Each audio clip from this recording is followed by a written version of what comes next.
Hello guys. Okay, yang mana tanya korang macam mana nak pilih warna foundation? Okay, untuk foundation Kak Farah kan senang saja hampa. Dia akan consider sedikit saja. Jadi hampa boleh ambil warna yang seakan-akan warna kulit hampa. Okay, dia ada 4 pilihan color. Siapa yang kulit paling cerah boleh pakai kod light. Siapa yang kulit kuning-kuning langsat boleh pakai kod medium.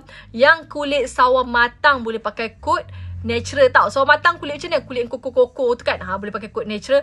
Yang hitam manis boleh pakai kod tan. Okay, dia ada 4 pilihan warna. Okay,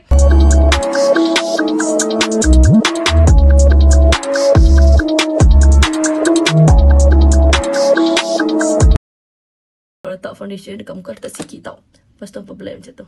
Nampak tak? Foundation ni memang pekat likat. Memang pekat likat. Lepas tu buat apa sis? Lepas tu sis dab sahaja sis. Macam tu je awak cara pakai dia. Senang awak, cepat awak. Kita nak seminit je awak. Kalau blend satu muka ni tak sampai 2 minit 3 minit dah settle. Lepas tu sis buat blusher sikit sis kan. Yes, macam tu saja awak. Saya make up sangat senang. Tak cukup sis blusher sikit lagi sis. Tak cukup sis blusher lagi sis. Hampa boleh try tau pakai foundation dengan blusher tanam macam ni. Comel-comel tu. Macam nak cendol sikit kan. Yes, macam tu settle. Hampir seminit betul tak? Hampir seminit kan? Settle.